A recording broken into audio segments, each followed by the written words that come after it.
जो पहली बार आए एक बार ऊपर हाथ खड़े करो।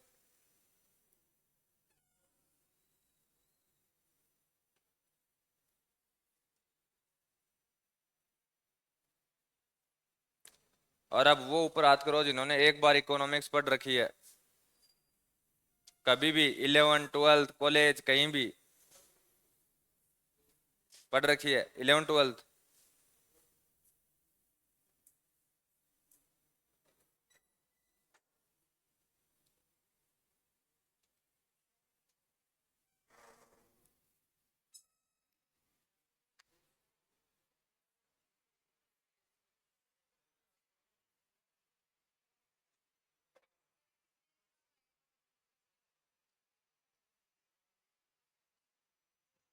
देखते हैं अभी। करा। हाँ। अरे रखो।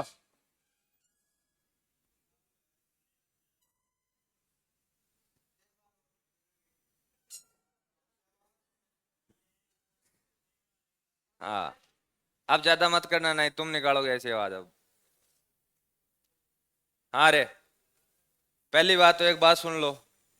क्या polity, geography, history, physics, chemistry, biology. हाँ रुक जाओ जहाँ। ये क्या है, एक बार पढ़ी हुई होती है अपनी कहीं ना कहीं। ठीक है। तो सब्जेक्ट अपने को बोर नहीं करता। ध्यान रखना। एक दो क्लास इकोनॉमिक्स की डरा सकती हैं कि क्या आ रहा है। ठीक है। एक दो क्लास बाद में हर चीज रेगुलर हो जाएगी। क्यों हो जाएगी, कारण बता दूं। इसमें कुछ शब्द जैसे अभी अभी आपको परेशान करेगी, बाद में ये परेशान आपको बिल्कुल नहीं करेगी, हर चीज आपकी पढ़ी हुई है। जैसे आप कृषि क्षेत्र पढ़ेंगे, जिसको अपन आज के दिन प्राथमिक क्षेत्र बोलते हैं, इकोनॉमिक्स का प्राइमरी एरिया। ठीक है। तो आप इसे, ये आपको परेशान नहीं करेगा। ठीक है। दूसरी बात, सेवा क्षेत्र सबसे ज्यादा यदि आपको कोई परेशान करेगा वो करेगा सेवा क्षेत्र, तृतीय भाग। ठीक है। दूसरा, कैसे लोन लिए जाते हैं, कैसे लोन दिए जाते हैं। ठीक है। वो प्रोसेस, कर कैसे लगते हैं, कर दो तरीके के आएंगे, डायरेक्ट और इनडायरेक्ट। एक ऐसा जो आपके ऊपर डायरेक्ट इंपोज होता है, ठीक है, जैसे सैलरी के ऊपर लगता है, वो डायरेक्ट आता है। जीएसटी आती है, वो अपने पे कैसे आती है, इनडायरेक्ट आती है। ठीक है। दूसरा, बैंक एक दूसरे बैंकों से आपस में लोन लेते हैं, तब कौन सी रेट लगती हैं, कौन सी रेट नहीं लगती हैं। ठीक है। कब कौन सी काम करती है, कैसे करती है। बजट, आप आर्टिकल नंबर, बजट कौन से आर्टिकल में था रे। 108 कौन बोला। 112 कौन से में था, 112 में। ठीक है। तो बजट किस तरीके से पेश होता है वो तो आप पढ़ चुके हो। ठीक है। लेकिन बजट में एक्चुअल में कौन कौन सी चीजें पेश की जाती हैं वो अपन कहाँ पढ़ेंगे रे, इकोनॉमिक्स में पढ़ेंगे। भारत में पैसा कहाँ से आता है, भारत पैसे की प्रिंटिंग कैसे करता है, मुद्रा कैसे काम करती है, कैसे नहीं करती है, मुद्रा की कौन कौन सी प्रणाली होती है, ये आप इकोनॉमिक्स के अंतर्गत पढ़ेंगे। आप देखो, आज शुरू करते हैं अपन इंट्रोडक्शन। इंट्रोडक्शन में देखो, जो अर्थशास्त्र है ना रे, यदि इसको मैं एक शब्द में दोबारा लिखना चाहूं तो इसका अर्थ है आर्थिक गतिविधियां, इकोनॉमिकल एक्टिविटीज।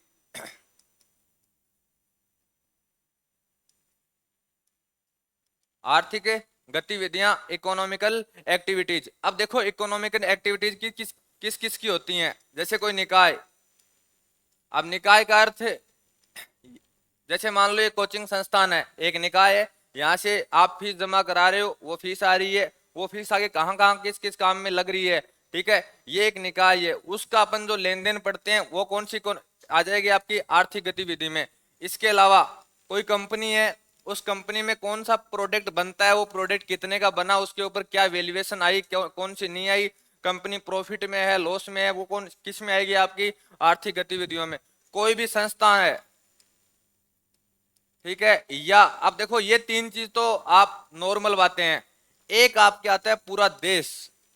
पूरे देश में पैसा कहां से आ रहा है और कौन कौन सी योजनाओं में पैसा जा रहा है। ठीक है। ये चीज कंट्रोल कैसे की जाती है, कौन से, जैसे बैंक, आरबीआई यहाँ क्या अपनी भूमिका निभाएगा, बाकी बैंक क्या भूमिका निभाएंगे, विदेश से जो लोन लेके आते हैं वो किस तरीके से भारत में आता है, किस तरीके से नहीं आता, लौटाते टाइम अपन क्या करते हैं, क्या देते हैं, क्या नहीं देते, वो चीज किस में आ जाएंगे आपकी देश में आ जाएंगे। तो आर्थिक गतिविधियां चार भागों में बटी होती हैं, या तो किसी निकाय की होगी, या किसी कंपनी होगी, या किसी संस्था की होगी, या पूरे देश की। मेनली जो आप बातें पढ़ोगे वो किसकी पढ़ोगे रे यहाँ पे, देश की, कि देश में पैसा कहाँ से आया, कैसे आया, मुद्रा कैसे प्रिंट होती है, कैसे नहीं होती, ये चीजें इसमें आएंगी।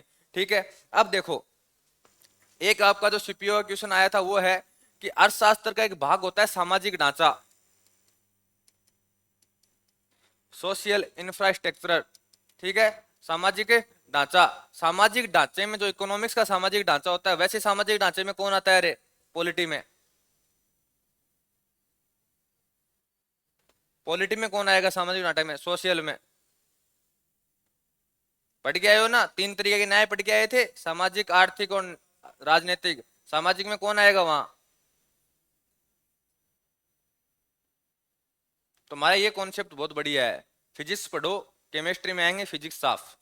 ठीक, केमिस्ट्री पढ़ी, पॉलिटी में आए केमिस्ट्री साफ, पॉलिटी पढ़ी, अब इकोनॉमिक्स में आ गए पॉलिटी साफ। आपको बताया नहीं था कि एक समाज होता है जो अपने आसपास में बैठा हुआ है, उस समाज में कौन सी एक्टिविटीज होती हैं, वो कैसे कंट्रोल होती हैं, कौन सी अपनी अवधारणाएं चल रही हैं, कौन सी अवधारणाएं नहीं चल रही, कौन सी प्रथाएं चलती हैं, किसका हिस्सा होती है, सामाजिक का हिस्सा होती है। यहाँ उस सामाजिक का अर्थ ये नहीं है। इकोनॉमिक्स में जब आप सामाजिक ढांचा पढ़ते हो उसका अर्थ है शिक्षा, स्वास्थ्य एंड जो नागरिक रह रहे हैं उनकी सुविधाएं। तो ये आपके सीपीओ 2021 का क्वेश्चन था कि अर्थशास्त्र के अनुसार सामाजिक ढांचे में कौन सी वस्तुएं या कौन से भाग शामिल किए जाते हैं या शामिल नहीं किए जाते हैं। तो देखो होगा सेट, कील क्या ठुकवा दो नीचे। शिक्षा, स्वास्थ्य और नागरिक सुविधाएं, ये 3 किसके हिस्से में आएंगे? आपकी अर्थशास्त्र के सामाजिक ढांचे के अंतर्गत आएंगे। ठीक है, दोबारा याद। हाँ, क्या आ गई फोन में, बंद कर दो क्या? इतारा इतारा बाबू ने बोल दिया कर, बाबू 1 घंटा मैसेज ना करया कर। हाँ, तो शिक्षा, स्वास्थ्य एंड नागरिक सुविधाएं, ये किसका हिस्सा है रे? आपके सामाजिक ढांचे का हिस्सा है। एक बार दोबारा सुन लेना कि इकोनॉमिक्स में आप किसकी स्टडी करते हो? जो इकोनॉमिकल एक्टिविटीज होती है उनकी। इकोनॉमिकल एक्टिविटीज कहाँ कहाँ हो सकती हैं? किसी निकाय में हो सकती है, किसी कंपनी में हो सकती है, संस्था में हो सकती है, या पूरे देश में हो सकती है। ठीक है, अब जो इसका इकोनॉमिकल भाग आता है, जो इकोनॉमिक्स है उसका जो सामाजिक ढांचा है उसके अंतर्गत क्या क्या आते हैं? आपका शिक्षा, स्वास्थ्य, नागरिक सुविधाएं। ठीक है, अब आती है बात कि ये इकोनॉमिक्स शब्द कहां से लिया गया है। तो इकोनॉमिक्स शब्द जो लिया गया है ना, वो लिया गया है ओइकोनोमिया, जिसको आप 2 भागों में तोड़ोगे, ओकायोज एंड नोमस। ठीक है, अब देखो जो ओकायोज है इसका अर्थ होता है किसी भी चीज का जो आपके डोमेस्टिक भाग है। डोमेस्टिक का समझते हो रे? घरेलू, अर्थात देश का हिस्सा जो देश के आंतरिक भाग के अंदर होता है। और एक होता है इंटरनेशनल, वो क्या होता है? देश के बाहर होता है। और नॉमस का अर्थ होता है मैनेजमेंट करना।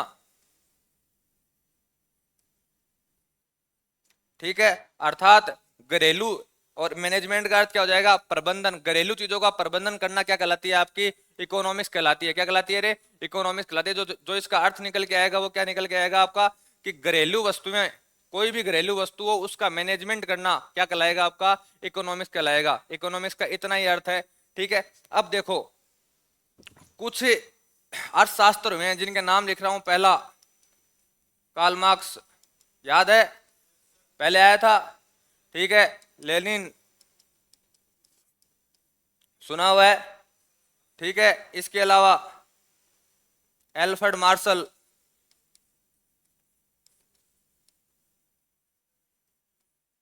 ठीक है, मुख्य कितने आपके?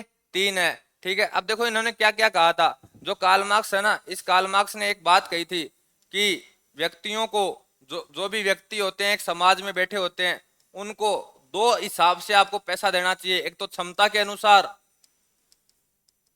और दूसरा आवश्यकता के अनुसार। ये उसका कथन है रे कि प्रत्येक व्यक्ति को उसकी क्षमता के अनुसार या उसकी आवश्यकता के अनुसार क्या मिलना चाहिए? पैसा मिलना चाहिए। कार्ल मार्क्स ने हमेशा एक ही बात कही है कि पैसे का कभी भी संकेंद्रण नहीं होना चाहिए। पैसा आवश्यकता के अनुसार बराबर भागों में क्या कर देना चाहिए? बांट देना चाहिए। ठीक है, कार्ल मार्क्स हमेशा इसी बात का समर्थन करता आया। इस बात के लिए इसने एक पुस्तक भी लिखी थी जिसका नाम है द कम्युनिस्ट मैनिफेस्टो तथा दास कैपिटल, ये इसकी पुस्तक है, the communist manifesto the end Das Kapital. ये आपके अब तक 3 बार आ चुकी है, अब तक 3 बार आ चुकी है ये आपके एग्जाम में। इकोनॉमिक्स की अभी 3 बुक आएंगे आपके सामने, ये तीनों बुक अब तक आपके एग्जाम में 7 या 8 बार आ चुकी हैं कि किसने कौन सी बुक लिखी है या किस अर्थशास्त्र के द्वारा कौन सी पुस्तक लिखी हुई है। ठीक है, देखो लेनिन ने एक जो बात कही थी ना, इसका समर्थन मैं भी करता हूं रे, कि जो पूंजीवाद होता है ना, पूंजीवाद, याद है 2 वाद होते हैं, पूंजीवाद एंड साम्यवाद। इन दोनों का अंतर मैं बहुत अच्छी तरीके से समझा के आया हूं आपको, कि पूंजीवाद क्या बोलता है या साम्यवाद क्या बोलता है या समाजवाद क्या बोलता है, ये बहुत अच्छी तरीके से समझाया हुआ आपको पहले।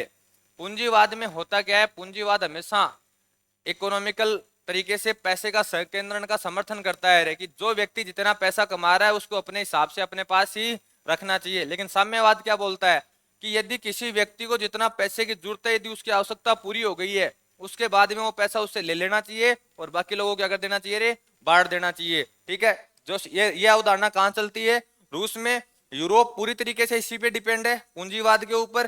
ठीक है, और भारत में दोनों का क्या है, मिक्स कॉम्बिनेशन है, पूंजीवाद भी है भारत में और साम्यवाद भी है। अब साम्यवाद कैसे है वो आपको बता देता हूं, नए वालों। पूंजीवाद का अर्थ है, जैसे आज के दिन एग्जांपल बताऊं आपको, अडानी अंबानी कमाते हैं एक जगह, पूरा पैसा उनका सहकेंद्रण है। साम्यवाद कैसे है, सरकार बार बार आपको ये योजनाएं लाती है कि हम 5 किलो गेहूं फ्री देंगे, सिलेंडर के ऊपर सब्सिडी देंगे, तो आपको जो चीज फोकट में दी जा रही है ना, वो किसका हिस्सा है, साम्यवाद का। क्योंकि साम्यवाद हमेशा किसका समर्थन करता है रे, फोकटगिरी का, कि भाई आपको किसी को कमाना नहीं है, यदि कोई व्यक्ति कमा नहीं रहा, एक कमा रहा है, उसका खोस लो, बाकी में बांट दो। ठीक है, इसी कारण रशिया में कभी भी कोई करोड़पति नहीं रहता, जो ही वो करोड़पति बनता है वो रशिया छोड़ देता है, क्योंकि पता है उसको सरकार खोसेगी, दूसरों को क्या कर देगी, बांट देगी। भारत में ऐसा नहीं सिस्टम है। ठीक है, क्योंकि भारत में क्या होता है, भारत हमेशा खुद की पूंजी, भाई आप कमा रहे हो, हाँ हो, ये टीम कहाँ थी भाई,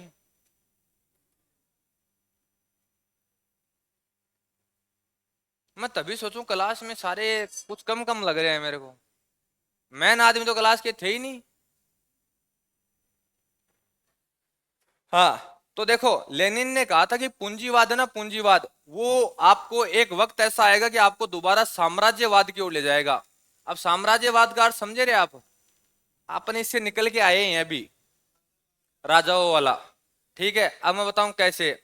भाई ये मान लो कि देश में 10 आदमी बचे हैं, 10 आदमी पूरा बिजनेस कंट्रोल करते हैं, तो अर्थात पैसा किसके पास है, उन्हीं के पास है। जो रूल रेगुलेशन बनाएंगे वो आपको क्या करने पड़ेंगे, मानने पड़ेंगे। तो सेम बात यहाँ आती है कि पूंजीवाद एक वक्त ऐसा आएगा कि पूंजीवाद आपको किसकी ओर लेके जाएगा रे, साम्राज्यवाद की ओर वापिस ले जाएगा। ये किसने कहा था, लेनिन ने कहा था। एल्फ्रेड मार्शल ने कहा था कि जो आपकी ये इकोनॉमिक्स होती है, ये मानव कल्याण का एक सब्जेक्ट है, जो ह्यूमन वेलफेयर होता है उसका क्या एक सब्जेक्ट है। ठीक है, तो इसने जो शब्द का प्रयोग किया था इकोनॉमिक्स के लिए, उसका शब्द का नाम है मानव कल्याण। और जो अर्थशास्त्र है आपके रॉबिन्स, रॉबिन्स ने यह कहा था कि यह दुर्लभ संसाधनों का विज्ञान है। जो आपको ये कथन लिखवा रहा हूं, आपके एग्जाम में कोई ना कोई एक बार आया हुआ है, तभी लिखवा रहा हूं, अन्यथा नहीं लिखवाता। ठीक है, चाहे वो जीडी में आया हो, चाहे एमटीएस में आया हो, चाहे सीपीओ में आया हो, चाहे सीजीएल में आया हो, कहीं भी आया हुआ है, एक बार जरूर आया हुआ है। इकोनॉमिक्स के यदि आप जो पेपर देके आए हो अभी सीपीओ के, इनमें आपको इकोनॉमिक्स कैसे क्वेश्चन मिलेंगे जो आपने कभी नहीं सुने हैं। कथन के क्वेश्चन बहुत आते हैं इकोनॉमिक्स के, कि ये बुक किसकी ऑथर है, ये कथन किसका है। तो वो आपको जो आएगा अगली 2 क्लास में, जो आज और कल तक जो मैं आपको पढ़ाऊंगा, वहां तक आपके यही लोग आएंगे कि किसने क्या कहा है, किसने क्या नहीं कहा है। ठीक है, एक बार दोबारा सुनो इसको। हाँ, एक चीज अभी बता देता हूँ रे, इकोनॉमिक्स जहां तक चाहे कितना ही पुराने वाला हो, जो मेरे से पिछले 6 महीने से रेगुलर पढ़ रहा है, उसको भी समझ में नहीं आएगी एक बार। इसलिए मैं आपको एक बात बोल रहा हूँ, जो ही मैं शाम ये क्लास यूट्यूब पे अपलोड करूँ शाम को, इसका रिविजन एक बार जरूर कर लेना, यहाँ से लिखने के बाद भी। हाँ, नए वालों, प्रत्येक क्लास मेरी जीके जीएस की, मेरी क्लास बोल रहा हूँ और कोई सब्जेक्ट की नहीं बोल रहा हूँ, मेरी क्लास जो सेम अभी मैं आपको पढ़ा रहा हूँ, ये प्रतिदिन आपको यूट्यूब पे अपलोड होती है। ठीक है, आपको यदि रिवीजन करना हो आप वहां से रिवीजन कर सकते हैं, ठीक है। क्योंकि आप ऐसे तो कोई रिवीजन करने वाले नहीं है, ये तो मेरे को पता है, इसलिए वो इकोनॉमिक्स की क्लास आपको डेली वहां आपको मिल जाएगी, प्रत्येक सब्जेक्ट की मिलती आई है, इसकी भी मिलती रहेगी, ठीक है। अब देखो रे, एक बार दोबारा समझो, इकोनॉमिक्स है क्या, कि जो इकोनॉमिकल एक्टिविटीज होती हैं, ठीक है। अब एक्टिविटीज होती कैसी हैं, पैसा लेना और पैसा देना, ये इकोनॉमिकल एक्टिविटीज है, एक तरीके से है। लेकिन भारत में हमेशा यही एक्टिविटीज नहीं रही है कि आपने पैसा दिया कोई वस्तु लेके आ गए, ये तो है मुद्रा विनिमय, कि आपके पास पैसा है, ये मुद्रा है, ठीक है। अपनी जेब में जैसे मान लो ये 100 का नोट है, ये क्या आपकी मुद्रा है, आपने अगले को दी, अगले से आप सामान लेके आ गए, ये मुद्रा विनिमय है, ठीक है। लेकिन हुआ क्या, मैं ये पेन, यही पेन लेके जाऊं, ठीक है, और अगले को ये कह दूं कि भाई साहब ये तो आप रख लो, ठीक है, और ये किसी दूसरे को दे देना, इसके बदले में आप मेरे को जो भी वैल्यू इसकी बनती है उसके बदले में मेरे को आप 2 बुक दे दीजिए, ठीक है। तो होगा क्या, मैंने मौद्रिक वस्तुओं का विनिमय किया है, कि ऐसी वस्तुएं जिनकी कोई वैल्यू है, आपने दुकान वाले को रीसेल की, ठीक है ना, आपने उससे पैसा दोबारा नहीं लिया, और पैसा लेने के बदले आपने क्या लेके आ गए, और वस्तु लेके आ गए। आज के दिन भारत में ये एक जगह होता है, बताऊं कहाँ होता है, बुक आती है, बुक, आप कुछ जयपुर में आपको ऐसी दुकानें मिल जाएंगी जो पुरानी बुकों को खरीदती हैं, ठीक है। अब कई होते हैं, जैसे मान लो कई व्यक्ति समझदार होते हैं, एक टोंक फाटक पे आपको यदि कभी कोई हो, कोई पुरानी बुक हो, तो आप उसको देख के आ जाइए, वो आपको नई बुक कुछ एक्स्ट्रा पेमेंट के साथ दे देगा, ठीक है। अब हुआ क्या, आपने पुरानी वाली बुक थी, वो आपको लगा कि मेरे काम की अब नहीं है, ठीक है, या ये लगा कि यार ये फटने वाली है, आपने इसको क्या कर देते हैं, रीसेल कर देते हैं। आप दुकान वाले के पास गए, उसको बुक दी, बुक देने के बाद में वो बुक वहां से क्या करके कोई नई बुक लेके आ गए या कोई पेन लेके आ गए, लेकिन पैसे वापिस नहीं लाए, ये कहलाता आपका मौद्रिक वस्तुओं का विनिमय। भारत में पहले ये बहुत हुआ करता था, राजा महाराजाओं के टाइम पे, गेहूं के बदले बाजरा लेके आ गए, बाजरे के बदले और कुछ लेके आ गए, ठीक है, ये कहलाता मौद्रिक वस्तुओं का विनिमय। तो जो आर्थिक गतिविधियां होती है ना, ये 2 तरीके से संपन्न होती है, या तो पैसे का लेन देन होगा, या पैसे का लेन देन ना होके जो आपकी मौद्रिक वस्तुएं, जो इकोनॉमिकल ऑब्जेक्ट है आपके पास, उनका आप आदान प्रदान करते हो, उनसे क्या बनेंगे, आपकी इकोनॉमिकल एक्टिविटीज संपन्न होंगी, ठीक है। ये कहां कहां संपन्न हो सकती हैं, या तो किसी निकाय में संपन्न हो सकती हैं, या किसी कंपनी में, या किसी संस्था में, या किसी देश में। देश में कैसे होती हैं, कि देश में कर होता है, टैक्स होता है। हाँ, किसको देख रहा है राजा राम, खतरनाक एंगल बना रखा है। हाँ, कि देश में क्या नाम है, देश में आपके इकोनॉमिकल जो एक्टिविटीज होती हैं कैसे होती है, सरकार के पास, देखो सरकार के पास भारत में यदि सबसे पहले यदि आप देखना चाहोगे कि भारत की सरकार का सबसे इनकम सोर्स, जो सबसे बेस्ट इनकम सोर्स है, वो है टैक्स। और टैक्स में भी कौन सा, इनडायरेक्ट, ना कि डायरेक्ट, क्योंकि भारत सरकार में जो टैक्स पेयर है ना, सैलरी वाले, उनका सरकार चलो ऑटोमेटिक काट लेती है, ठीक है, फरवरी मार्च में जाके ऑटोमेटिक काट लेगी, खुद ही काट लेगी, भाई सैलरी नहीं आएगी तो कट जाता है वो। लेकिन उसके अलावा जो प्राइवेट बिजनेस करके जो लोग बैठे हैं, वो इकोनॉमिकल इतने नहीं है कि वो अपने जो प्रॉफिट कमाया है उसके ऊपर टैक्स पे करें, वो कोई ना कोई सीओ से जुगाड़ कर आके वो नहीं देते हैं, ठीक है। लेकिन जो जीएसटी देते हैं, अपन अपन कोई भी सामान खरीद के ले, उसके ऊपर जीएसटी लग के आ रही है, आप कोई भी सेवा ले रहे हो उसके ऊपर जीएसटी लग के आ रही है, उससे क्या होता है, वो सरकार की सबसे बड़ा इनकम ऑफ सोर्स है। सरकार उस पैसे को कहाँ रेगुलेशन करती है, किस तरीके से आपको किस योजना के माध्यम से लेके आ रही है, वो एक देश की क्या कहलाती है, आपकी इकोनॉमिकल एक्टिविटीज कहलाती हैं। अब देखो, जो आपकी इकोनॉमिक्स होती है, इसका एक होता है सोशल इंफ्रास्ट्रक्चर, अर्थात जो सामाजिक ढांचा होता है, इसमें 3 विषय शामिल होते हैं, कौन कौन से, शिक्षा, स्वास्थ्य एंड नागरिकों को दी जाने वाली सुविधाएं, ठीक है, ये तीनों इसका हिस्सा है, ध्यान रखना। पहली बार दोबारा बोल रहा हूं कि राजनीतिक हिसाब से सामाजिक अलग है और इकोनॉमिकल हिसाब से सामाजिक ढांचा अलग है। यदि आपको याद हो तो मैं जब आपको पॉलिटी पढ़ा रहा था तो उस टाइम पे मैंने आपको एक बात कही थी कि आप कोई भी न्याय मत दीजिए, कोई भी जस्टिस किसी को मत दीजिए, सामाजिक, राजनीतिक और आर्थिक में एक दे दीजिए, कौन सा, इकोनॉमिकल। आपने इकोनॉमिकल दे दिया, दोनों ऑटोमेटिक बाकी प्राप्ति हो जाएगी, ठीक है। तो सेम बात यहाँ है कि किसी व्यक्ति को आप ये 3 चीजें दे दो, शिक्षा दे दो, स्वास्थ्य दे दो और नागरिक सुविधा दे दो, उसके बाद में वो ऑटोमेटिक इकोनॉमिकल हो जाएगा। तो ये बात होती है कि आप किसी को इकोनॉमिकल न्याय दीजिए, उसके बाद में आपको उसको सामाजिक और राजनीतिक पॉलिटिकल न्याय देने की कभी जरूरत नहीं पड़ेगी, ठीक है। इसके बाद में आते हैं कि जो आपका इकोनॉमिक शब्द है वो आइकोनोमिया से लिया गया है, जिसको 2 शब्दों में जोड़ोगे, आइकोज एंड नोमस। तो आइकोज का अर्थ क्या हो जाएगा, आपका डोमेस्टिक, घरेलू, ठीक है, और नोमस का अर्थ क्या होता है, आपका मैनेजमेंट, अर्थात घरेलू वस्तुओं का मैनेजमेंट करना क्या कहलाती है, आपकी इकोनॉमिक्स कहलाती है, ठीक है। हाँ, एक नाम रह गया, एडम स्मिथ, ये कौन है रे, फादर ऑफ इकोनॉमिक्स। कौन है ये? Father of economics. इसे इसने देखो हर ने अलग अलग चीज से बोला है। इसने ये कहा था कि ये धन का विज्ञान है। अब देखो यहाँ धन का अर्थ मनी नहीं है, एक दिन आपको पहले भी याद हो तो मैंने बताया था। तो यहाँ धन का अर्थ मनी नहीं है, या धन का अर्थ क्या है? वेल्थ है। वेल्थ में क्या होता है कि आपका कैश ट्रांजैक्शन और विथ अचल संपत्ति दोनों साथ क्या हो जाते हैं? अरे शामिल हो जाते हैं। लेकिन आप जब मनी शब्द का प्रयोग करते हो उसमें केवल और केवल क्या आता है? आपका कैश ट्रांजैक्शन आएगा, इसके अलावा कोई भी दूसरी आपकी जो अचल संपत्ति है वो उसमें शामिल नहीं होती। तो इसने कहा था कि जो आपका ये साइंस ऑफ वेल्थ है, ठीक है, जो इकोनॉमिक्स है ये क्या आपका साइंस ऑफ वेल्थ है। और ये फादर किसके फादर हैं? ये इकोनॉमिक्स के फादर है। इसके बाद में आपके कार्ल मार्क्स, इन्होंने क्या कहा कि किसी भी व्यक्ति को उसकी क्षमता के अनुसार या उसकी आवश्यकता के अनुसार क्या मिलना चाहिए? रिसोर्सेज मिलने चाहिए। इसकी एक पुस्तक है the communist manifesto of the end Das Kapital, ठीक है। लेनिन ने क्या कहा था कि आने वाले वक्त में पूंजीवाद किसको किसकी ओर लेके जाएगा? दोबारा साम्राज्यवाद की ओर लेके जाएगा। किस तरीके से लेके जाएगा ये बात मैंने आपको समझा दी है। दूसरा एल्फ्रेड मार्शल, इसने कहा था कि मानव कल्याण का सब्जेक्ट है कौन? इकोनॉमिक्स, ठीक है। रॉबिन्सन ने क्या कहा था कि भाई संसाधन है ना वो बहुत दुर्लभ तरीके से मिलते हैं। अब मैं बताऊं आपको बात, अब तक आपको पैसा जो मिल रहा है ना वो घर से मिल रहा है, ठीक है, बहुत इजी तरीके से आ रहा है। जिस दिन पहली बार कमाने के ऊपर जाओगे ना और वो अगला आपको चाहे 5,000 दे, चाहे 1,000 दे, चाहे 10,000 दे, ठीक है, वो पैसा आपको जेब में जब आएगा ना तो आपको एक सुकून की सी प्राप्ति होगी। और तब ये लगेगा कि यार एक महीने में इतनी मेहनत की तब अपने को क्या मिले हैं? 10,000 मिले। उस दिन आपको ये लगेगा कि यार ये संसाधन है ना, जो ये पैसा है ये बहुत दुर्लभ है, ये हर किसी को नहीं मिलता है। यदि ये गलत तरीके से मिल गया है तो आपको कहीं ना कहीं लपेट देगा किसी ना किसी चीज में, और सही तरीके से मिला है तो ज्यादा नहीं मिलेगा।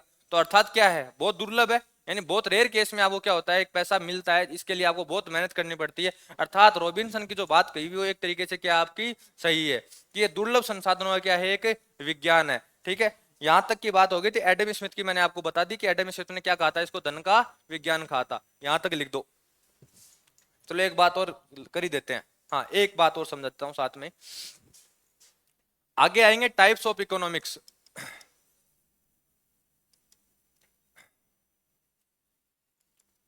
ठीक है। देखो रे टाइप्स ऑफ इकोनॉमिक्स में 1929 और 30, इससे पहले इकोनॉमिक्स कभी दो भागों में नहीं बटी थी। उससे पहले एक ही इकोनॉमिक्स हुआ करती थी जिसका नाम केवल इकोनॉमिक्स था, अर्थशास्त्र था, ठीक है। इसके बाद में क्या हुआ कि 1929 और 30, कोई बता सकता है इस टाइम पे क्या हुआ है विश्व में? 1929 और 30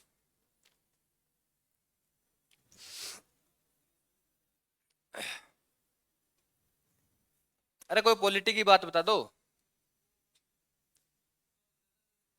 हाँ, अपने संविधानता का दिवस की शुरुआत की थी लाहौर अधिवेशन 1929 से, और बनाया कब था? 1930 में। इसके अलावा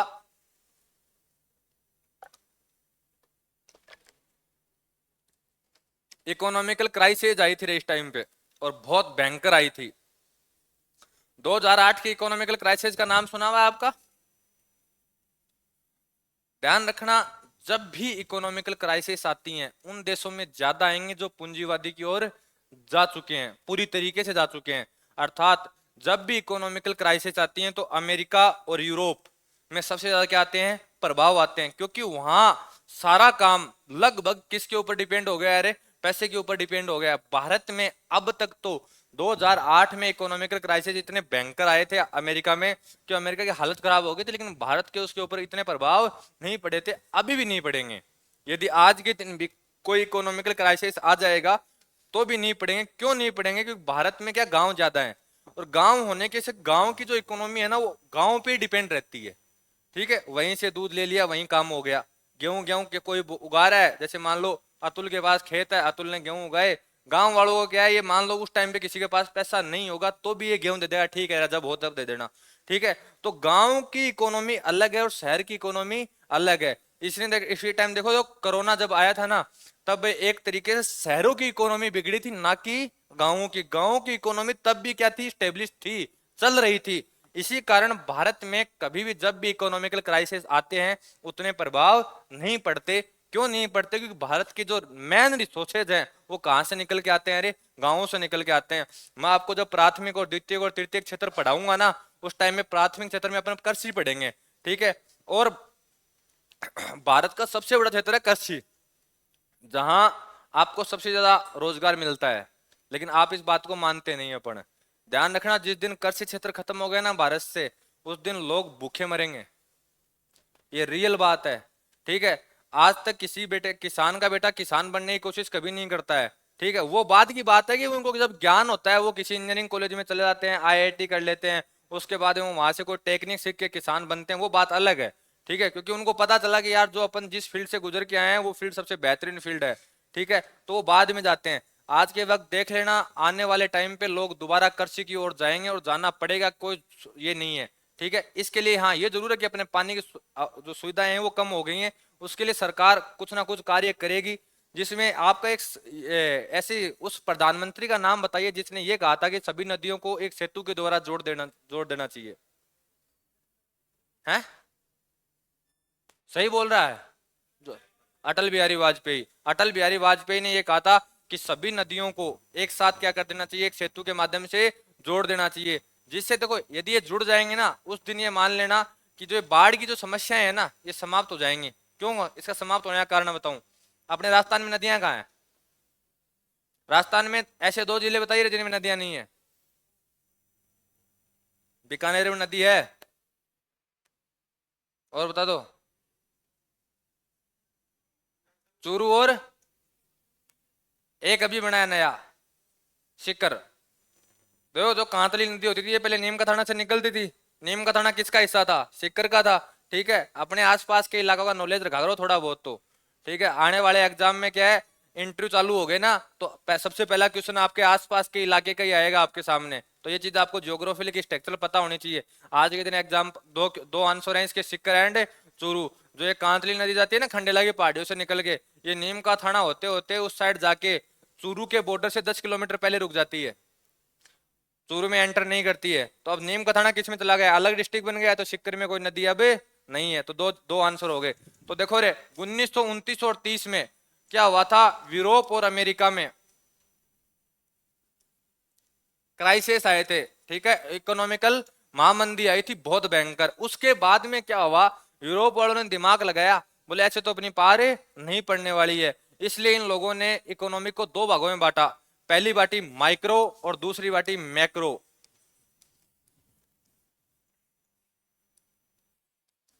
अब इनके दो हिंदी में नाम लिख रहा हूं मैं, समिष्ट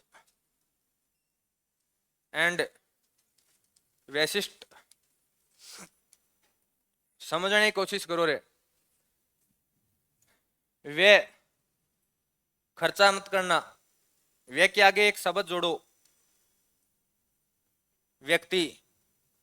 सम, सम को एक तरीके से मैं लिख दूं पूरा। ठीक है, पूरे देश की इकोनॉमी किसके अंतर्गत आती है रे, मैक्रो के अंतर्गत। और एक इंडिविजुअल व्यक्ति की इकोनॉमी किसके अंतर्गत आती है, माइक्रो। अर्थात जैसे मैं बताऊं आपको, मजदूरी, मजदूरी वाले काम, ब्याज पे दिया हुआ, ब्याज पे जो पैसा लोग ब्याज के साथ काम करते हैं, प्रॉफिट के साथ जो लोग काम करते हैं। ठीक है, ब्रोकरेज के आधार पर भाई, जैसे मान लो कोई चीज 10 रुपए की खरीदी, कितने में बेच दी रे, 12 में बेच दी, उसको कितना रुपए का प्रॉफिट हो गया, 2 रुपए का। ठीक है, किसी के पास 20,000 रुपए एक्स्ट्रा पड़े हैं, किसी को 2 रुपए सैकड़े पे दे दिए, वो महीने का वो जो कमा रहा है। ठीक है, मजदूरी वो कहीं जाके कोई काम कर रहा है। ठीक है, वो सारे किस में आते हैं, ये सारे के सारे किस में आते हैं, इसमें आते हैं। इसको अलग करने के बाद में क्या हुआ कि अब देखो कैसे बदलाव होते हैं। अब यदि देश में है ना पूरे में क्राइसिस आएंगे ना एक साथ, ठीक है, तो देश की अर्थव्यवस्था तो प्रभावित हो जाएगी, लेकिन किसी व्यक्ति की इंडिविजुअल इकोनॉमी इतनी प्रभावित नहीं होगी, क्योंकि उसको अलग तरीके से क्या कर दिया गया है, मैनेजमेंट कर दिया गया है। इसी के बाद में जो श्रम संगठन बनते हैं ना आजकल, मजदूर संगठन बनते हैं, यूनियन बनती हैं, ये बनती हैं, ये इसी के बाद में शुरू हुई है। उससे पहले यूनियन का कोई दौर नहीं था, क्योंकि ये इनके आधारों की क्या करती हैं, सुरक्षा करती हैं। तो जो आपकी इकोनॉमी है 1929 और 30 के बाद कितने भागों में बट गई थी रे, दो भागों में। कौन कौन सी, माइक्रो एंड मैक्रो। माइक्रो यानी एक व्यक्ति की इकोनॉमी, और मैक्रो यानी पूरे देश की इकोनॉमी। इनको डिटेल से बाद में बताऊंगा, पहले यहां तक लिखो।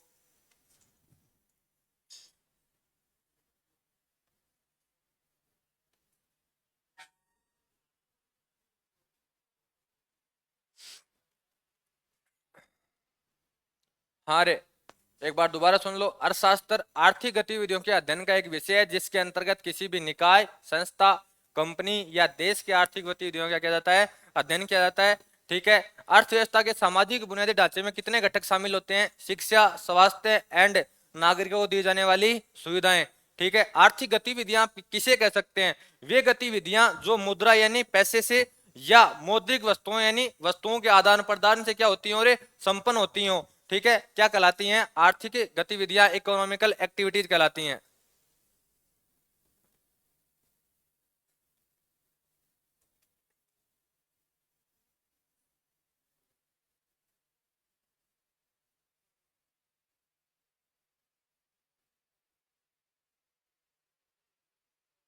नए वालों में ग्रेजुएशन की किसकी कंप्लीट हो गई?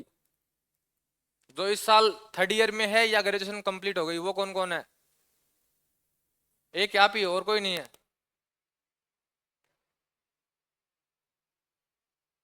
और ऐसे कौन है जो सेकंड ईयर में है? First year? नए वालों में, पुराने वालों को मैं जानता हूं कौन कहाँ है। आपके पास 2 साल है तैयारी करने के। यदि आप एसएससी जीडी और एमटीएस के बाद में यदि किसी एग्जाम की तैयारी करना चाहते हैं, सीपीओ सीजीएल, ठीक है, और आपको एक राय दे देता हूं, एसएससी जीडी क्लियर करना और एमटीएस क्लियर करना बहुत बड़ी महाभारत है, उससे इजी है सीपीओ और सीजीएल क्लियर करना। एग्जाम्पल बैठे हैं अतुल चौधरी, खेमाराम, इनको पूछ लेना, खेमराज, खेमाराम नहीं खेमराज, ठीक है, इनको पूछ लेना, आपको बता देंगे। दोनों सेलेक्टेड हैं अभी। ठीक है, आपसे इनसे राय ले सकते हो कि मैं जो बात बोल रहा हूँ वो सही है या गलत है। जो अभी फर्स्ट ईयर में है, इतना लोड मत लेना, अपने नोट्स लिखना, घर पे पढ़ना एक बार, फिर 1 महीने बाद दोबारा पढ़ लेना। लेकिन कोई सब्जेक्ट आपको बेहतरीन तैयार करना है, चाहे वो मैथ करो चाहे रीजनिंग करो, एक साथ करते रहना किसी ना किसी एक सब्जेक्ट को। और जिनके पास 1 साल है वो सारे साथ पढ़े।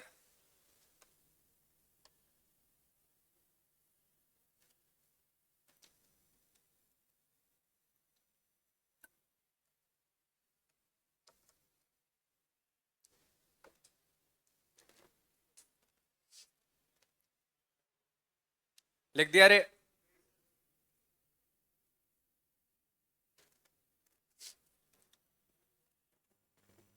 ये आपको सिर्फ 2 क्लास ही परेशान करेंगे, उसके बाद अरे वो आवाज क्यों कर रहे हो, उसके बाद में आपको क्लास से परेशान नहीं करेंगे, फिर आपको चीजें वो समझ में आने लग जाएंगी।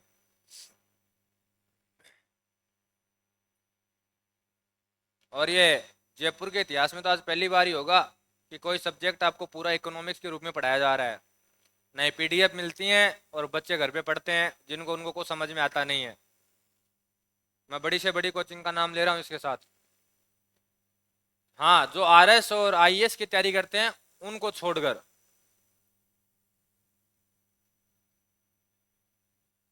कितने दिन? 25 एक दिन तो खींचे खींचेंगे।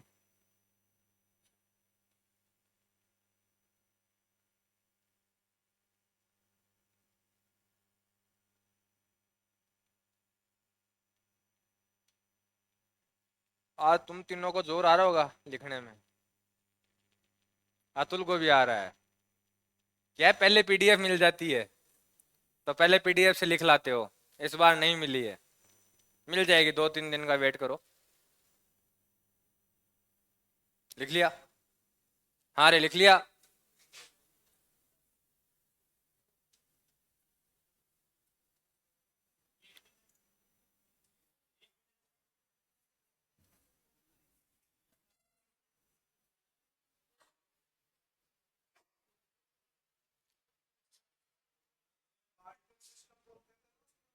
हाँ,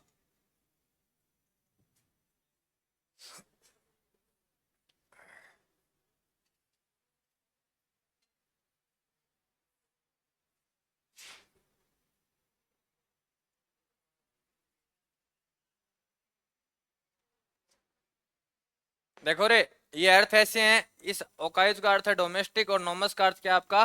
मैनेजमेंट, अर्थात घरेलू चीजों का प्रबंधन। Father of economics Adam Smith, हाँ याद रखना रे, लिमिट से ज्यादा बार आया हुआ है कि फादर ऑफ इकोनॉमिक्स कौन है।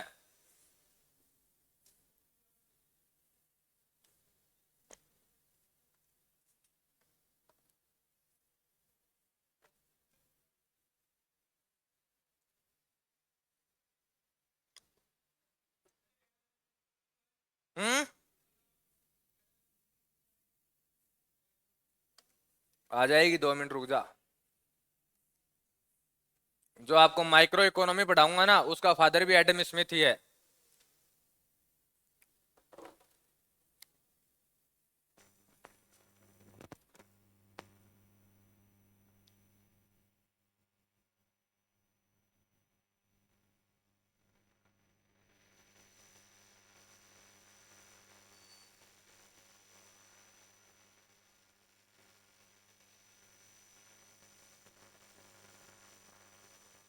जो ये कार्ल मार्क्स था ना रे, ये क्लासिकल इकोनॉमिक वो था, अर्थशास्त्र था ये। इकोनॉमिकल भी, इकोनॉमिक्स 2-3 प्रकार की होती है और भी अलग टाइप से, तो इसको शास्त्रीय इकोनॉमिक्स माना जाता है ये। गणितीय इकोनॉमी, शास्त्रीय इकोनॉमी, मैथमेटिकल इकोनॉमी, बहुत टाइप से अलग अलग होती है ये।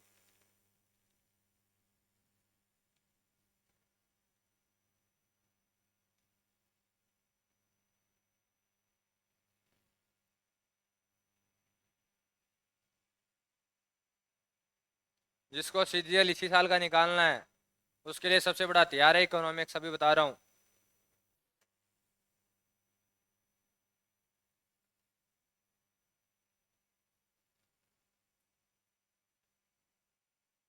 दो से तीन क्वेश्चन आपके सीजीएल में हर साल आते हैं इसके।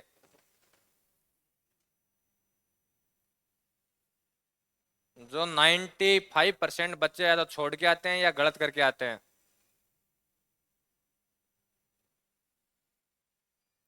आप नए वाले नहीं लिख रहे? नहीं लिख रहे? क्यों? हो गया? बढ़िया बात है। इतना जल्दी हो जाए उसकी होड़ ही नहीं है।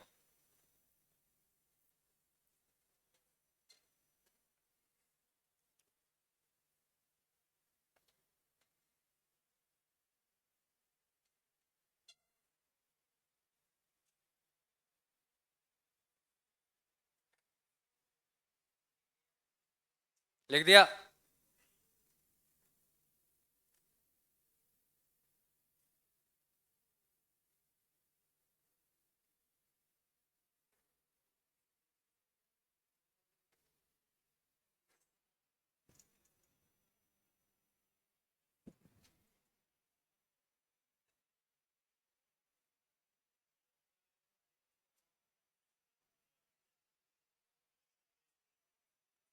1 मिनट लिखने से पहले एक चीज, ऊपर वाली line CPO 2022 and try second CGL,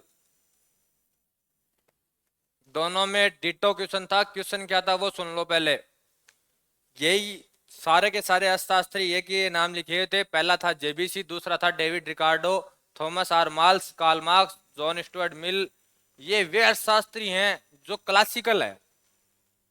question था कि निम्न में से कौन सा क्लासिकल का जोड़ा है और कौन सा क्लासिकल का जोड़ा नहीं है। ठीक है, दो दो ग्रुप में दोनों के नाम आए थे। तो वे सारे अर्थशास्त्री हैं जो पूरे विश्व में शास्त्रीय अर्थशास्त्र के नाम से या शाखा के संबंधित हैं। वो कौन कौन सा है? पहला जेबीसी, दूसरा David Ricardo, Thomas R Malthus, Karl Marx and John Stuart Mill. ये वो शास्त्रीय क्लासिकल इकोनॉमिकल के पार्ट रहे हैं। इसके अलावा कोई भी इकोनॉमिकल का पार्ट नहीं है। दूसरा, अल्फ्रेड मार्शल ने अर्थशास्त्र को किसका विषय बताया था रे? मानव कल्याण का। रॉबिन्सन ने दुर्बल संसाधनों का विज्ञान कहा था। और लेनिन का मानना था कि पूंजीवाद किसकी ओर लेके जाएगा? आपको साम्राज्यवाद की ओर वापिस से लेके जाएगा। लिख दो, इसके ऊपर लिख लेना रे, CPO 2022 and CGL try second 2023।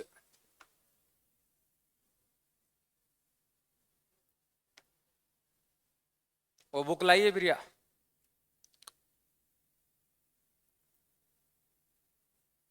देना एक बार।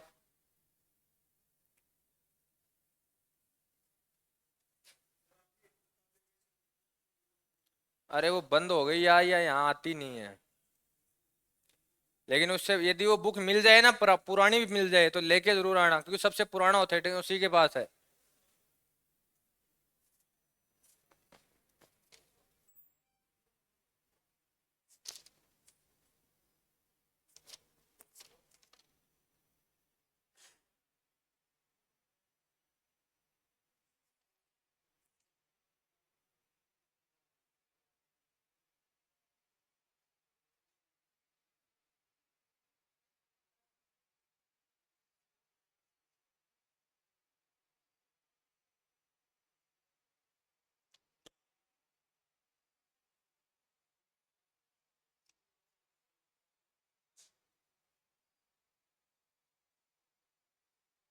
ये वो बुक ही नहीं है।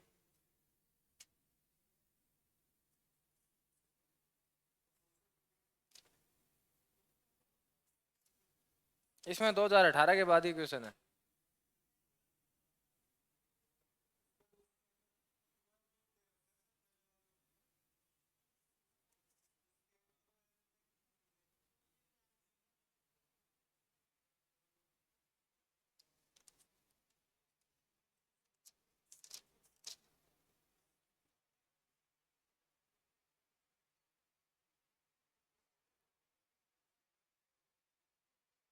देख लो रे, जो अभी मैं आपकी बात बोल रहा था ना, इकोनॉमिक्स, पहले तो छह छह क्वेश्चन थे, अब रेगुलर तीन चार तीन चार तीन चार हर पेपर में क्वेश्चन आ रहे हैं सीजीएल के।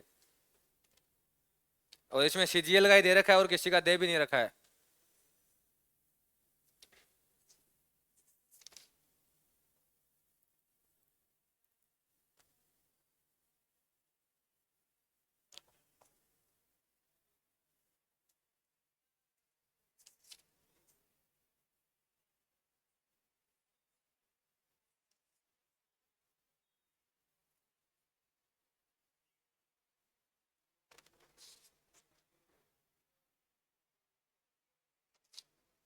लिख दिया रे।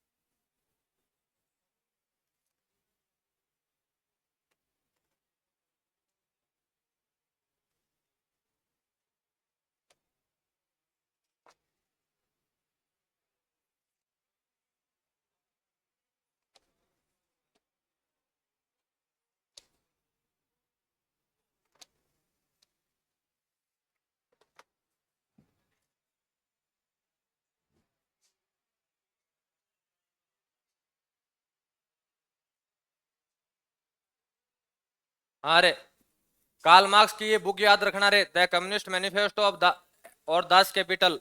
ये बुक इसकी बहुत बार पूछी हुई है।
हाँ लिख दिया रे।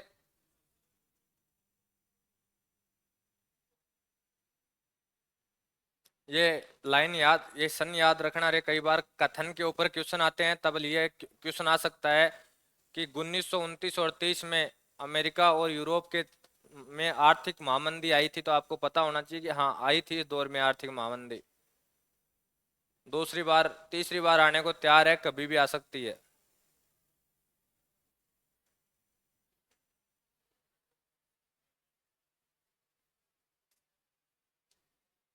यदि बाइडेन जैसा एक राष्ट्रपति और आ गया अमेरिका का, तो पक्की आनी है।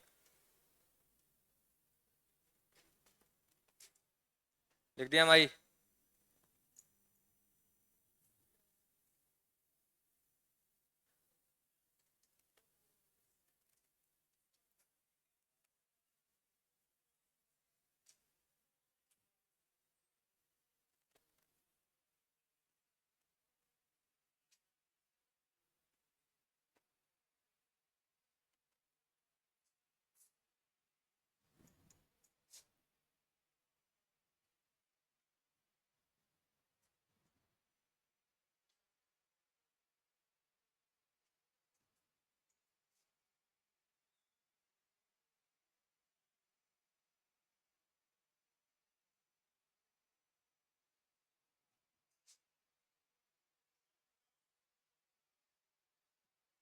वो इकोनॉमिक्स के ये दो प्रकार हैं जिनका तीन नाम है: सूक्ष्म अर्थशास्त्र वैशिष्ट या माइक्रो, वृहत या समिष्ट या मैक्रो।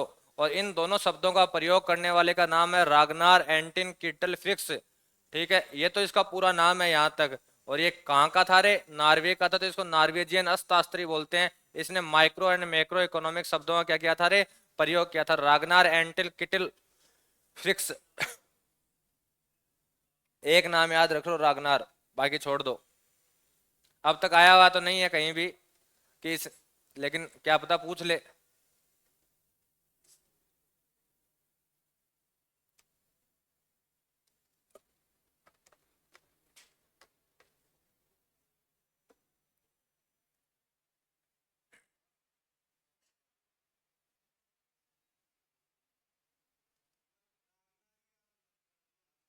हम्म, आ जाएगा। इतना ही नाम आएगा, आएगा तो।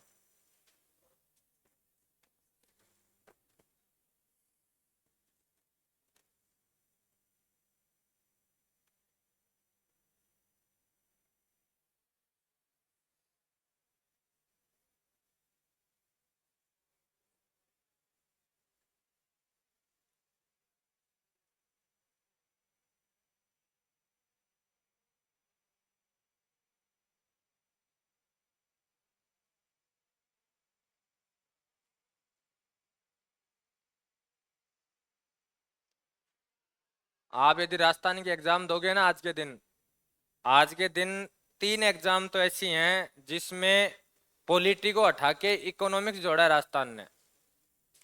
और राजस्थान की एग्जामों में इकोनॉमिक्स दो प्रकार की आती है। एक तो जो आप ये पढ़ रहे हो ये, एक राजस्थान की इकोनॉमी। राजस्थान की इकोनॉमी इससे बेकार है, क्योंकि वहाँ जैसे अपनी इकोनॉमी तो अलग है, बाकी जो जनजातियां पाई जाती है ना, जैसे भील जनजाति है, कंजर हैं, इनकी अलग ही होती है पूरी की पूरी। तो साथ में आपको वो भी पढ़नी पड़ती है। लिख दिया।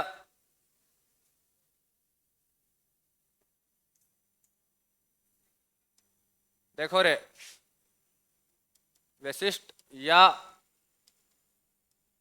माइक्रो, और दूसरा समिष्ट या मैक्रो। अब देखो ये किस पे लागू होता है? मेनली ये व्यक्तिगत है, ठीक है। और ये किस पे लागू होगा? कंप्लीट एक राष्ट्र पे लागू होगा, अर्थात देश पे लागू होगा। अब देखो इसमें कैसे लागू होता है? मजदूरी, यदि आपका इनकम सोर्स क्या है रे? किराया, ठीक है।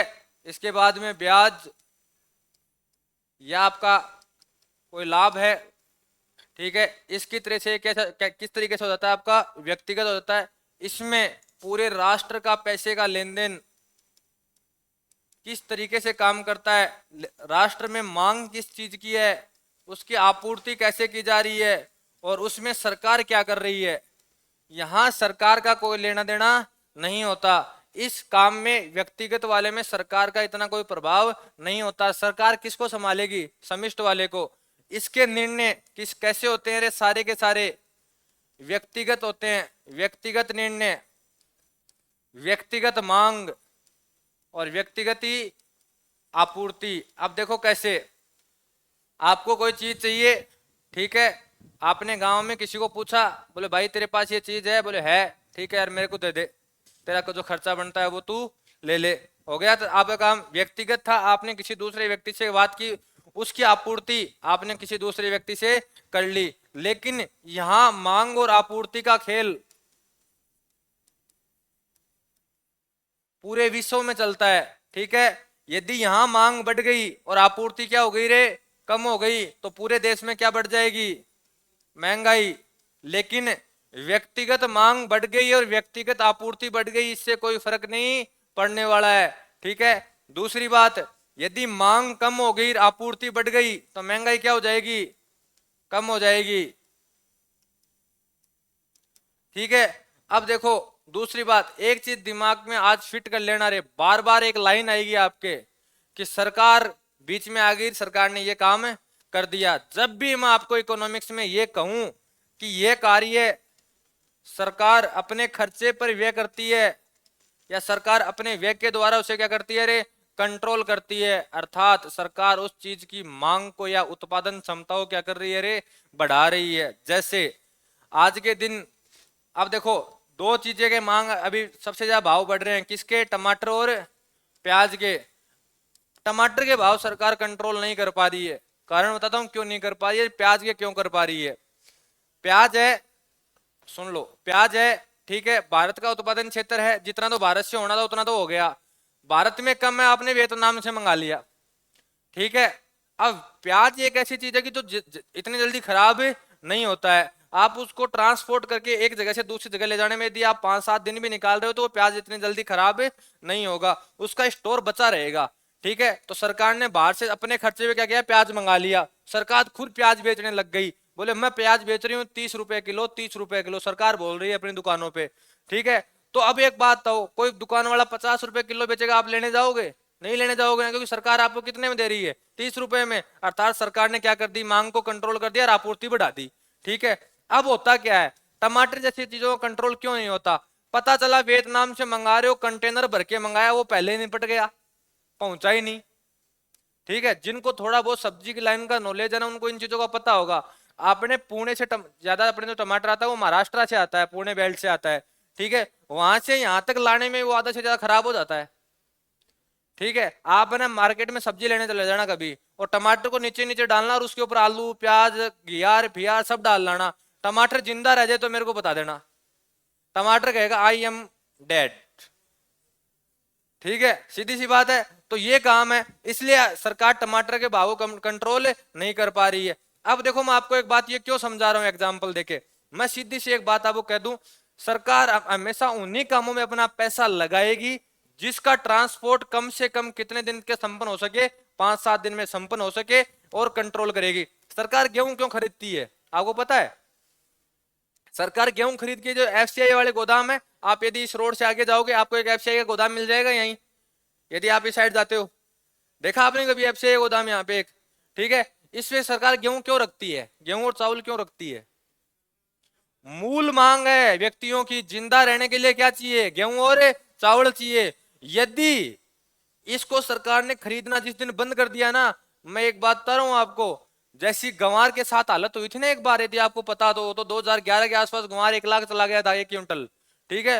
हाँ एक्चुअल गया हुआ है राजस्थान में, 1 लाख या 2 लाख के भाव गए हुए हैं, और लोगों ने उस टाइम पे 400 बोरियां खरीद के आज भी रख रखी हैं, बोले एक बार वापिस जाएगा तब बेचूंगा, क्योंकि गुवार खराब नहीं होता, गंवारा कुछ नहीं बिगड़ता, गुवार हुई मेथी हुई सरसों हुई इनका कुछ नहीं बिगड़ता, ना तो इनको कोई चूहा खाता, चूहा खाएगा उसको भी खारा लगेगा, बोले बेकार चीज नहीं खानी, ठीक है। अब होता क्या है, सरकार गेहूं और चावल क्यों खरीदती है, कि जब भी ऐसा लगे कि मांग क्या हो गई है, अब ज्यादा हो गई है, आपूर्ति कंट्रोल करनी है तब सरकार एफसीआई गोदाम क्या कर देती है, अरे खोल देती है। तो सरकार का एक चीज अभी दोबारा सुन लेना, दिमाग में फिट कर लेना कि अभी भी ऐसा क्वेश्चन आ जाए कि सरकार बीच में आ गई है, सरकार ने ये काम कर दिया है, तो ध्यान रखना सरकार सदैव दो ही काम करती है, या तो वो आपूर्ति को बढ़ाएगी, कैसे भी बढ़ाए, साम दाम दंड भेद, या आपको सब्सिडी देगी, ठीक है। और दोनों कामों में सरकार का खर्चा होता है, ठीक है। तो वो हमेशा मांग को दो ही तरीके से कंट्रोल कर सकती है, या तो आपको सब्सिडी दे दे, ठीक है भाई, आप किसी से खरीद लाओ, 2,000 रुपए दे दो, हम आपको 1,500 रुपए वापिस कर देंगे अकाउंट में, ठीक है। तो वो 500 रुपए में आपको चीज मिल गई, जैसे सिलेंडर के ऊपर आपको भी सब्सिडी मिलती है, ठीक है, सेम बात ये यहाँ पे है, ठीक है। या सरकार क्या करेगी, खुद ही देने लग जाएगी। जैसे अभी 5 किलो गेहूं और 1 किलो दाल, 1 किलो तेल, ये देते हैं ना आपको, ये कौन सी दुकानें होती हैं जो आपकी रिटेल वाली, इन दुकानों में मिलता है ना। सरकार इन चीजों को कंट्रोल करने के लिए देती है कि इन चीजों की कभी मांग कम ना हो जाए, यदि आपूर्ति कम हो गई ना इन चीजों की, तो ये चीजें लोग भूखे मरने लग जाएंगे। तो सीधी सी बात, जब भी सरकार इकोनॉमिक्स के बीच में आएगी तो सरकार हमेशा क्या करेगी रे, महंगाई को कम करने की कोशिश करेगी। और जब भी आरबीआई बीच में आएगा वो सदैव महंगाई को बढ़ाने की कोशिश करेगा। बैंक कभी भी ये नहीं चाहते, मैं बताऊं कैसे बढ़ाएगा, आरबीआई इनडायरेक्ट बढ़ाता है। एक एक चीज अभी देख लो, आपने क्या किया, आरबीआई की हर महीने की एक मीटिंग होती है, ठीक है, वो हर महीने 3 महीने से एक मीटिंग करता है, उसकी 10 बजे प्रसारण करेगा और उसमें कहेगा कि मैंने रेपो रेट बढ़ा दिया। आपको याद है, मैंने एक दिन समझाया था आपको, repo rate and reverse repo rate. सरकार ने, यदि आरबीआई ने रेपो रेट बढ़ा दी ना, तो रेपो रेट बढ़ाने का अर्थ है कि बैंकों को मिलने वाला पैसा, ठीक है, पहले 1% पे मिल रहा था, अब वो 1.5 पे मिल रहा है, अर्थात बैंकों को एक्स्ट्रा ब्याज देना पड़ रहा है। जो ही बैंकों को एक्स्ट्रा ब्याज देना पड़ेगा, सरकार क्या, बैंक क्या करेंगे, एसबीआई, आईसीआई, एक्सिस बैंक, ये जो आपको लोन देते हैं, अपने को जो लोन देते हैं, उसकी क्या कर देंगे, इंटरेस्ट ऑफ रेट बढ़ा देंगे। और वो चीजें हमेशा महंगाई की ओर लोगों को क्या करती हैं, अरे लेके जाती हैं। तो आरबीआई हमेशा इनडायरेक्ट ये काम करता है, सरकार हमेशा डायरेक्ट कम करने का काम करती है। यहां तक आपको समझा दिया है, ये आपको लिखवाएंगे आपको कल, ठीक है, क्योंकि यदि आप ये लोग अभी लिख दोगे तो आपको समझ में नहीं आएगा। यहां तक मैं आपको ये चीजें समझा चुका हूं, ये कल आपको लिखवा दूंगा। अभी भी एक बार दोबारा कह रहा हूं, ये क्लास दोबारा ले लेना। यदि ये क्लास दोबारा नहीं ली, शुरू की करीबन 3 से 4 क्लास रेगुलर दोबारा लेना, तब इकोनॉमिक्स आपके फ्रेंडली होगी। अन्यथा ये मान लेना आप ये हो, सर पढ़ा क्या रहे हो,